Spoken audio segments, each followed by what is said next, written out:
Hello and welcome everyone to our hormone class tonight. We are going to learn from health expert Jolie DeCleva, and you are in for a treat. She is a health coach full-time where she works specifically with people that have diabetes. So she has some expert knowledge in that amongst other holistic health avenues. She also has learned how to paddleboard this summer. So you might see her paddling around Horsetooth and just getting some nice quiet alone time, especially on these cooler summer nights. And this is the first fall in 24 years where she hasn't been homeschooling. So we are really honored to be with you tonight, Jolie, and to learn from you and to gather your knowledge. So let's hit it. Let's hear what you have to share with us tonight. All right. Thank you. All right. So I am talking about perimenopause. This is a topic that is near and dear to me and very real right now for me. But it's also, I'm seeing so many people enter this stage with a lot of questions. And so my goal tonight is to clear up some myths and to give you some tips on how to get through this stage, how to sail through it. So this little cartoon here is kind of what our culture puts on us for perimenopause and menopause. So saggy boobs, wrinkles, stretch marks, big ass, cellulite, those are things that are going to come. And then departure, all these other things. And this negative attitude is pretty prevalent in our society. We want to be, society wants us to dismiss us once our hair turns gray or whatever. And we need to make a decision about the attitude that we bring to this stage. We might need to have a paradigm switch to I'm a victim of my health to I control how healthy I decide to be. I've talked about this before, but there are two theories for health. There's the germ theory that something out there, a pathogen, is making us sick. And so therefore, if we get vaccinated or we wash our hands really well or wear a mask, we're protected and we won't get sick. And then the other theory is called the terrain theory. And that's when we recognize that microbes can't hurt us if the environment, the terrain is healthy. So we're not vulnerable to get sick. So keeping those two in mind, if we strengthen our bodies and we create a situation where we're not vulnerable to mood swings and all the stuff that's going to happen, we're going to sail through this so much more easily. So I want to tell you that perimenopause actually starts anywhere between age 35 and 45. And this group, this age range of 35 to about 50 is a huge, we call it a critical health period because women either will become sick during this stage or they're making a launching pad to be healthy the rest of their life. So it's a really big deal. So let me define a couple of definitions. One is menopause is when you have no period for 12 months. Perimenopause is the 5 to 10 years leading up to menopause. Okay, so today we're talking about perimenopause because a lot of us are going through this and it's confusing and it's just frustrating because we get a lot of bad information. And I like to think about perimenopause as like reverse adolescence. So if you think about adolescence, all your hormones are rising and going up and, all these things are happening. I have 3 teenage boys right now, so I can speak from experience. There's like they overreact to things it's just like they feel funky. They're more prone to getting sick sometimes. They get run down easily, all that kind of stuff. Well, perimenopause is all of that in reverse. So all those same hormones that were rising are now coming down. And so we need to, the difference is during adolescence, we don't have the tools. Now we have the tools. We know how to cope. We have wisdom. We know how to take care of ourselves. We know how to self-soothe. we got all the tools, so we don't have to have that reaction like we did during the teenage years. Okay, this is kind of like the way many people think about menopause. You know, the 7 witches of menopause: itchy, bitchy, sweaty, sleepy, bloaty, forgetful, and psycho. And I want to tell you that you will think about menopause the way you choose to, and many people will look to their parents, their mom, you know, and say, wait, or their grandma, and watch how they went through menopause, and then they'll just assume they're going to go through that the same way. And I want to encourage you to break that cycle, because we don't need to follow someone's footsteps and say, oh, my mom, it was terrible, so it's going to be terrible for me. You could have a totally different reaction, and you could sail through it, no problem. All right, I am going to talk about the top 5 myths of perimenopause. One is that it'll hit you like a Mack truck. Like, you'll be fine one day, and then all of a sudden you'll be like, you know, hit by a truck, just crazy, and everything's going to be terrible. And that is just not true. It's a very gradual process, just like adolescence is gradual coming up, it's gradual coming down. And the reality with perimenopause is the only thing that's different about us is that our periods are changing, right? So we're completely the same people. However, this really cool thing happens when you know, between 45 and 55, is all of a sudden we really don't care what other people think. And we kind of hit our like awakening, or sort of this like post-menopausal zest. I don't know what to call it, but we know ourselves, we know how to ask for what we need, we have balance in our life like maybe we've never had before. If we don't have balance, we know how to ask for it.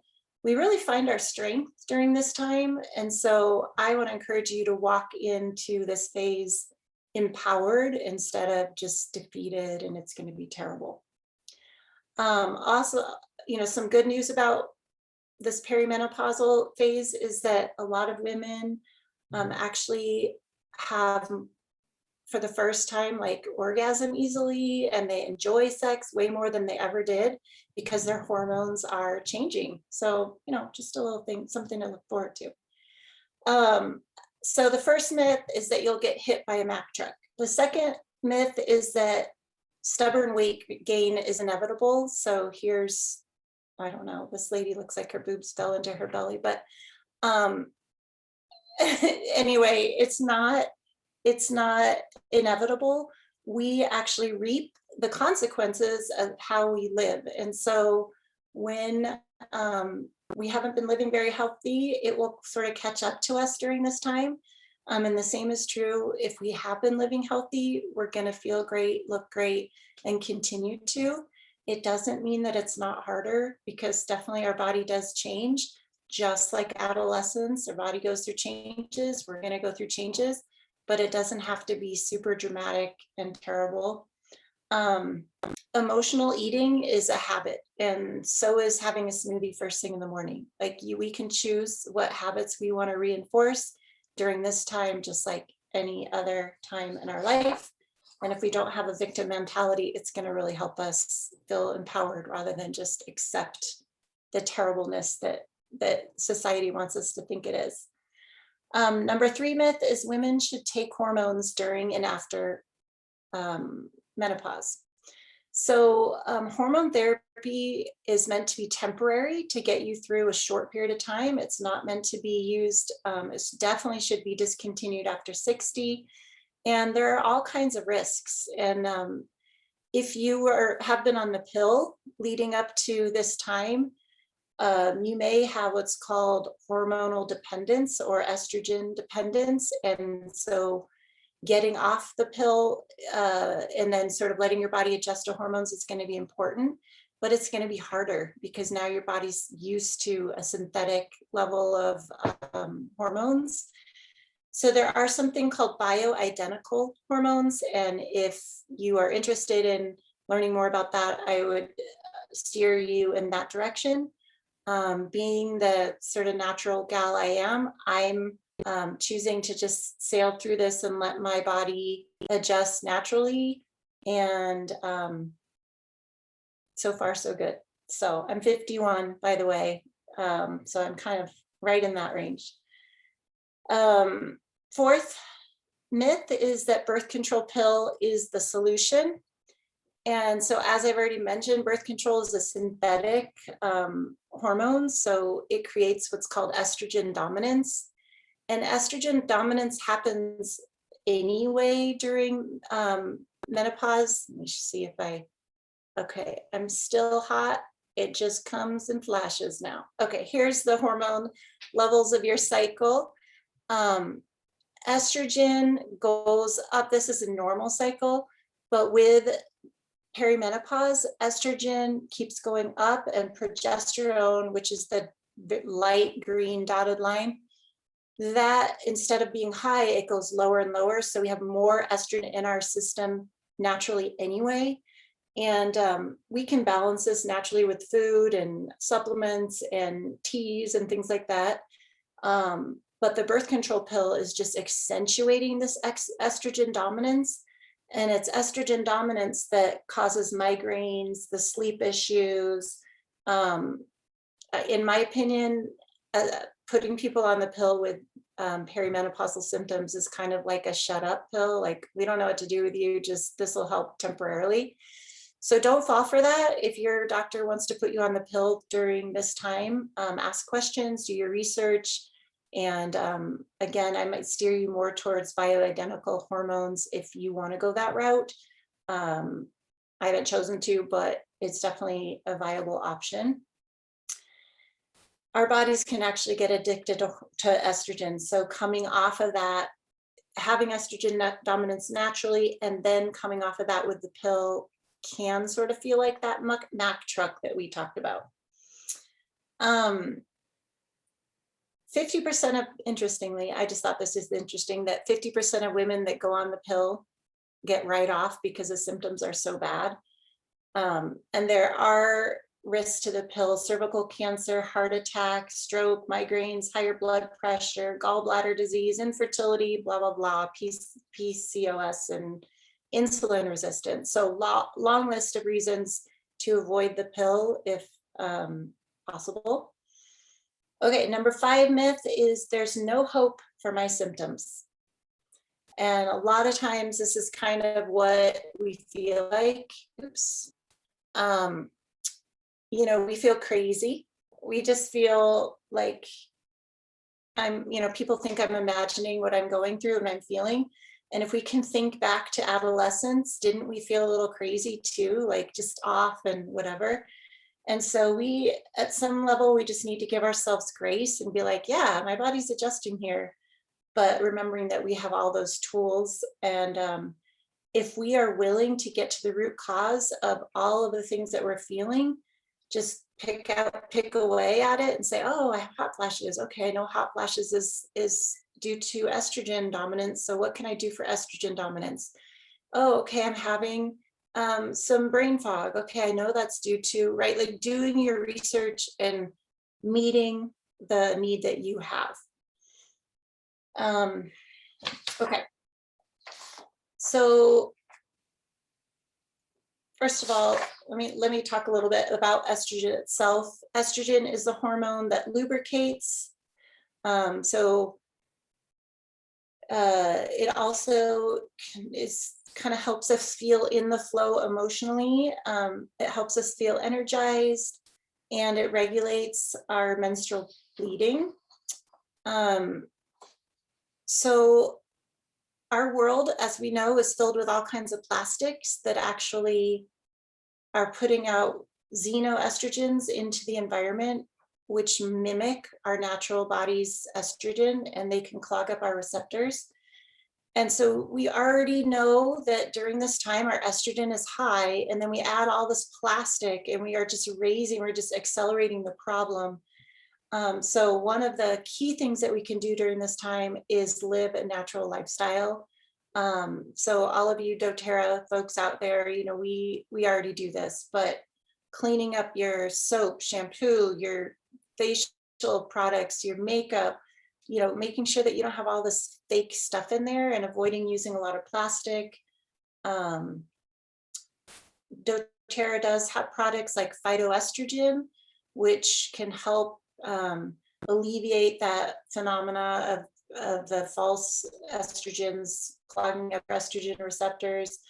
doTERRA also has bone mineral complex, and then Clary Calm can be really helpful for feeling off hormonally, whether for menstrual cramps or for hot flashes or night sweats. In menopause, our estrogen starts to really drop. So perimenopause, it goes up, and then in menopause, it's going to drop and stay low. And that's a whole different issue that we could talk about another time. But this transition from high estrogen to really low estrogen, it's super important that we eat well, that we eat a low inflammation diet, and we keep our body supported with things like turmeric, curcumin, right? And moringa tea is really great for this too. So using supplements and things to keep our body low inflammation will be helpful to keep our estrogen, stabilized. The next hormone is progesterone. And progesterone is the one over here, like I said, with the dotted line that's light green. And its job is a healthy uterine lining. And we lose progesterone while we still have lots of estrogen, and that is the major source of our discomfort. Progesterone helps us burn fat, it helps us slow down, it helps us sleep well, it helps us feel balanced. So when we don't have a lot of that, we can feel off. And so we need to support ourselves. I talked about self-care last time I was talking here, because that is how I'm getting through perimenopause, is just resourcing myself in every way I can, giving myself a lot of grace, giving myself a lot of alone time and in nature time, and eating good food, drinking good water, all that stuff. There are some progesterone products like progesterone creams, patches, under the skin tablets, and things that can help if you're really suffering during this stage. However, they're only meant to be used temporarily, and our bodies can get addicted to those too. So, but make sure that they're bioidentical. Progesterone also plays a factor in brain health. And so if we don't have a lot of progesterone, dealing with stress can be harder. We might suffer from anxiety and depression. And this is a good reason to consider using a cream or a product if you're really struggling. Then there's things out there to help support you. So hot flashes are a result of low progesterone and a rise and then fall in estrogen. So this kind of cycle. By the way, people have asked me about hormone testing, and hormone testing is really hard because it just depends on what time of the month you're testing. You're going to get a totally completely different reading. And so historically, hormone testing is not the most amazing thing to do. It's reading your body and supporting your body, in my opinion. Hot flashes can last seconds or they can last 10 minutes. And stress affects hot flashes. So we were talking about how progesterone decreases, can cause hot flashes. Well, cortisol, which is a stress hormone, cortisol and progesterone actually compete for the same receptors, and cortisol always wins. So one of the best things we can do for ourselves during this time is to manage our stress so that our receptors are available for our progesterone and not taken over by the cortisol. I have been educating about diabetes, so I want to mention insulin a little bit here because it definitely does play in. Insulin is what turns our glucose into useful energy for our bodies, and it is our blood sugar regulator. Insulin helps our fat cells take up glucose from our blood and store it. Keep in mind that every single time you eat, you are spiking your insulin. So one thing that we can do to help keep our blood sugar regulated is to not snack between meals.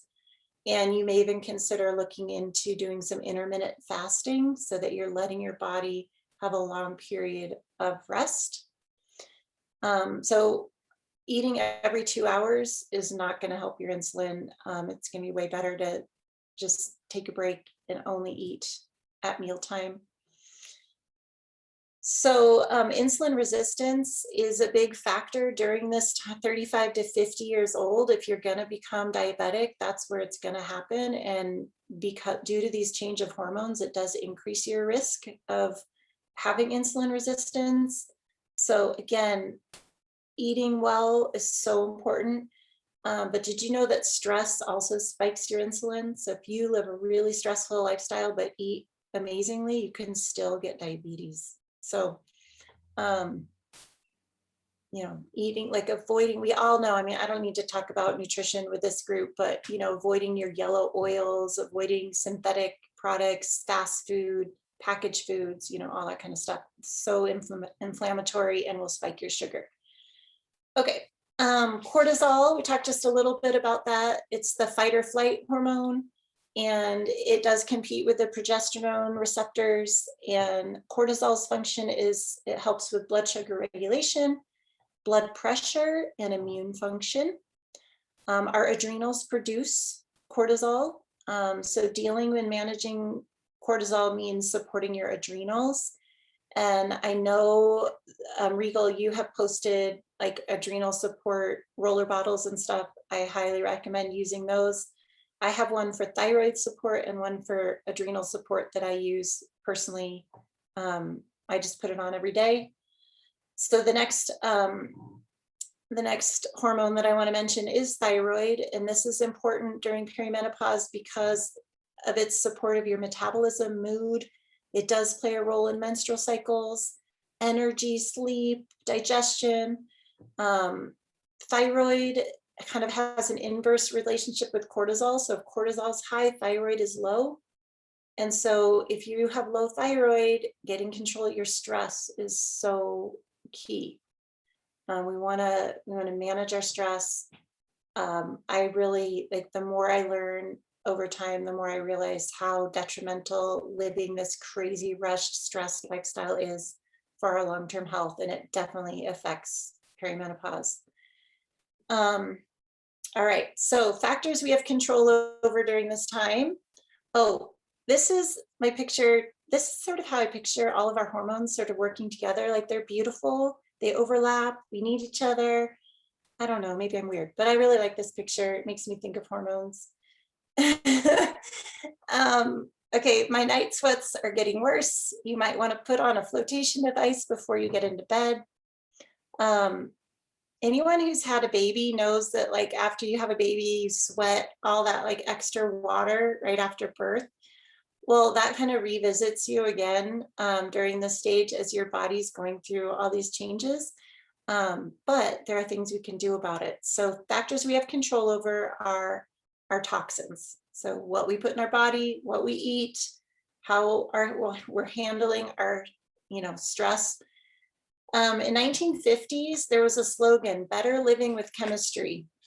That just makes me want to vomit, because we know now that that is like wrong. We need to get back to eating real food from our garden and living without all that stuff, So maintaining your health of your liver is going to be really important throughout your whole life, especially during perimenopause. You want to just avoid phthalates and all the plastic, everything plastic. Yeah, I already talked about that. So I think I skipped ahead and came back. So anyway, things that you can do is take vitamin B.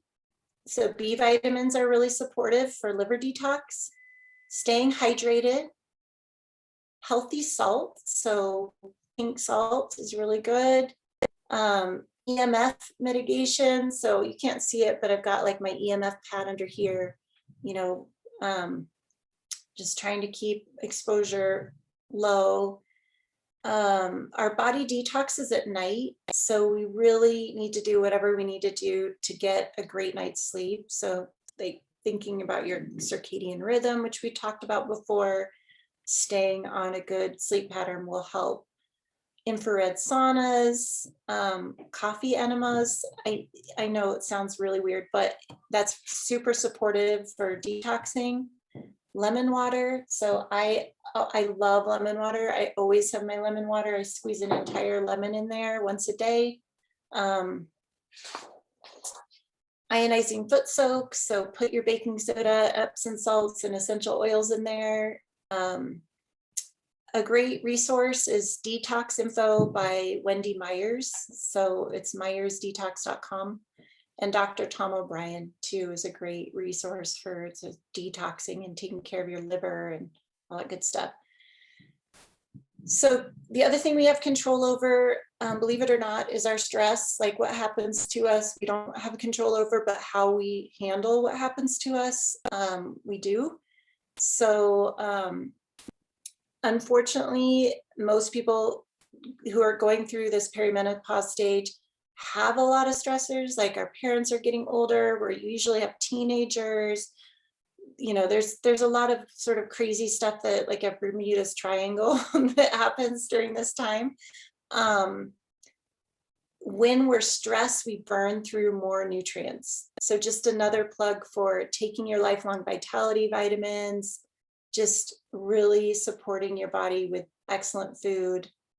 Our mitochondria is really important to support. So they're also really, our mitochondria and our cells are really sensitive to sugar, mold, alcohol, and other toxins. So again, living a healthy lifestyle, getting in your nutrients, getting in your fresh air, being out in a healthy space, in a healthy environment. We have got to stop pushing. We have to learn how to chill, you know, just how to be present, how to be mindful. And if you need a little support there, there's a great book called The Rushing Woman Syndrome that really like rocked my world. It's like, oh yeah, that's why people get sick. Yeah, so I covered quite a bit. You know, the most important tool to fight illness is the fork. That's a quote by Mark Hyman. Getting your gut under control. Like you guys, we have a lot more control over our health than we often think. And just everything that you do for healthy living is what you need to do to support yourself during perimenopause. There's no like magic bullets or secret, you know, extra things. So let me go through these last couple of slides here. I may look like I have no problems dealing with menopause, but if people could hear what I was thinking, I'd be in a mental hospital. Give yourself some grace. Yes, we might have some impulsive thoughts. Think about when you were a teenager, you had those too, and we're kind of coming down, and it's okay. We can cope. We know what to do for ourselves. This one, Hormones Got Me Like I'm the Captain Now. I don't know if you guys have seen this movie, but it's a pretty intense movie where these Rowanian guys take over a ship. It's got Tom Hanks in it. Anyway, it's pretty good.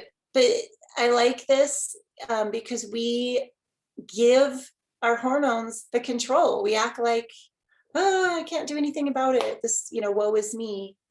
It must be my hormones. In reality, we are completely, you know, able to deal with what comes our way. Be smart, do your research. Unfortunately, our doctors know very little about hormones unless you're going to a functional medicine doctor, which I highly, highly recommend. So you have to give yourself a lot of grace and take one symptom at a time and just do whatever you need to support yourself. You are not a victim. So here is another way to think about hot flashes, just a mindset shift. I don't have hot flashes. I have short private vacations in the tropics.